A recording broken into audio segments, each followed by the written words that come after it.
চট্টগ্রামের অন্যতম জেলা হলো বান্দরবান। এই বান্দরবানের থানচি এবং নাইক্ষ্যংছড়ি এই দুটো জায়গায় মোটামুটি এই যে মিয়ানমারের যে বিদ্রোহী সশস্ত্র গোষ্ঠী আছে তারা এক ধরনের অবস্থান নিয়ে ফেলেছে।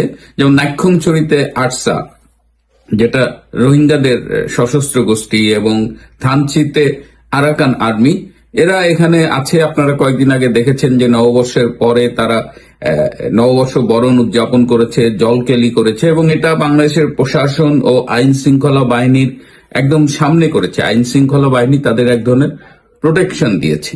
তো থানচিতে আরাকান আর্মির অবস্থানটা বেশি, আর নাইক্ষ্যংছড়িতে আরসা, যেটা একটু আগে বললাম। তো খুব রিসেন্টলি মের 1 তারিখে একটা ফেসবুক স্ট্যাটাস এটি দিয়েছেন আনু নু মার্মা। তিনি তার স্ট্যাটাসে বলেছেন যে আমার ছোট বোন আকিউ মার্মাকে নাইক্ষ্যংছড়ি দোসরি ইউনিয়নের কোকখাং চাকপাড়া থেকে বার্মা আর্মির লোকজন তুলে নিয়ে গেছে 2 ঘন্টা আগে। আমি সেনাবাহিনীর কাছে বিচার দিয়েছি, তারা শুধু দেখতেছি বলে আর কিছু করছে না। আমি নাইক্ষ্যংছড়িবাসীকে আমার পরিবারের সাহায্যে এগিয়ে আসার আহ্বান জানাচ্ছি। প্লিজ সবাই শেয়ার করুন, সাবধান থাকুন বর্মার সন্ত্রাসীদের থেকে। তো এই স্ট্যাটাসটা আনুনু মারমা দেওয়ার পরপরই এটা ভাইরাল হয়ে গেছে, এবং স্বভাবতই নাইক্ষ্যংছড়ি যেহেতু আরসার দখলে অনেকটা, সেহেতু এখানে যে বর্মা আর্মির কথা বলা হচ্ছে এটা বেসিক্যালি আরসা এই এখান থেকে একজন মেয়েকে তুলে নিয়ে গেছেন, এবং আমি শুনেছি যে আরো একজন মেয়েকে তুলে নিয়ে গেছেন। 2জন মেয়েকে তারা অপহরণ করেছেন। তো এটা কিন্তু সত্যি ঘটনা।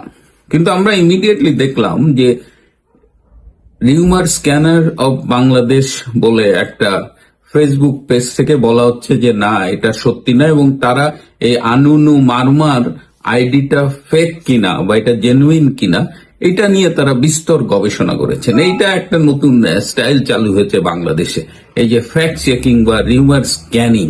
এই রিউমার স্ক্যানিং যারা করে এরা কিন্তু আবার খুব পক্ষপাত দুষ্ট। এই রিউমার স্ক্যানারও বাংলাদেশ দেখবেন যে এরা ডক্টর ইনুস, জামাত এদের পক্ষে একটা অবস্থা নিয়েছে। এদের বিপক্ষে যাই আপনি বলেন, আপনি যদি বলেন যে সূর্য পূব দিকে উঠছে, তখন ওরা করবে কি, সূর্য পূব দিকে উঠছে কিনা ওইটা না দেখে দেখবে যে কোন আইডি থেকে দিয়েছে। আপনারা জানেন যে বাংলাদেশে বর্তমানে সত্যি কথা বলার মতো অবস্থা নেই। অনেকেই আপনি আপনার আইডি থেকে সত্যি কথা বলতে পারবেন না, সো অনেকেই ফেক আইডি তৈরি করছে। বাট আমাদের ইম্পর্টেন্স দিতে হবে যে ইনফরমেশনটা এখানে দেওয়া হয়েছে যে নাইক্ষ্যংছড়িতে একজন মেয়েকে কিডন্যাপ করা হয়েছে, এটা সত্যি কিনা।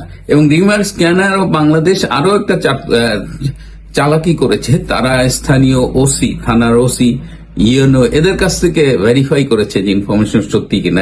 এরকম একটা ঘটনা ঘটলে সরকারি চাকরিরত বা সরকারের দালাল যারা রয়েছে তারা কি এটা স্বীকার করবে? তাহলে এটা জানার জন্য কি করতে হবে? এটা জানার জন্য আসলে কমিউনিটিতে খোঁজ নিতে হবে।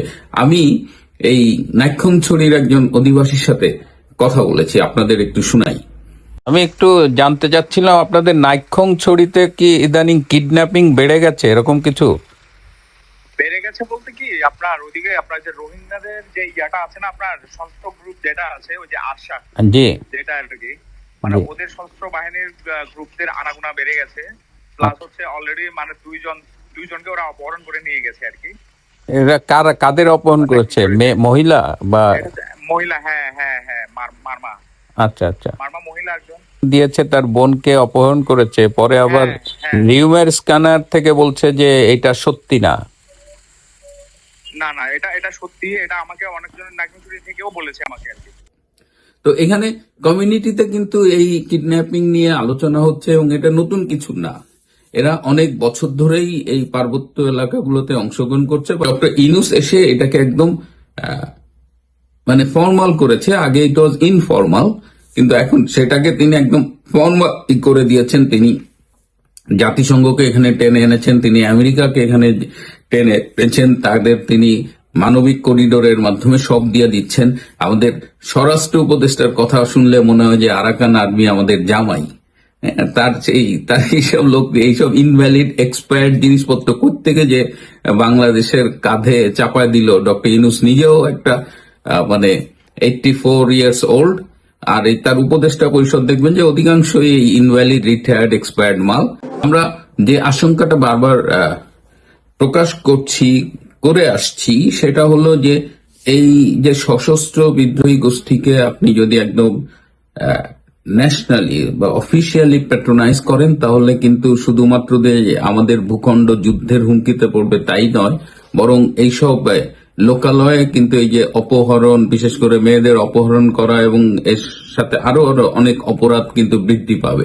সুতরাং এই জায়গাতে আমাদের একটু প্রতিবাদী হতে হবে, আমাদের সচেতন হতে হবে। ইতিমধ্যেই বাংলাদেশের রাজনৈতিক দলগুলো অনেক দেরিতে হলেও তাদের মুখ খোলা শুরু করেছে। আমরা বারবার বলেছি যে রাজনৈতিক দলের একটা দায়িত্ব আছে, তাদের বাংলাদেশ নিয়ে অবশ্যই কথা বলতে হবে এবং এই করিডোর এর মধ্য দিয়ে বাংলাদেশের সার্বভৌমত্বকে হুমকির মধ্যে ফেলা, অখণ্ড বাংলাদেশকে খণ্ড বিখণ্ড করার যে একটা ঝুঁকি রয়েছে সেসব নিয়ে আমাদের রাজনৈতিক দলগুলোকে কথা বলতে হবে এবং তারা ইতিমধ্যে কথা বলা শুরু করেছে। এবং আমার ধারণা যে সবাই মিলে যদি আমরা প্রতিবাদ করি তাহলে ডক্টর ইউনূসের এবং তার যে গং, এই যে আমেরিকান আলী রিয়াজ, খলিল, এইসব যে নিয়ে আসছে আমেরিকা থেকে ইম্পোর্ট করে, এদের যে ষড়যন্ত্র সেটা রুখে দেওয়া সম্ভব হবে এবং বাংলাদেশ প্রতিবাদী হয়ে উঠছে যে তার লক্ষণগুলো দেখা যাচ্ছে।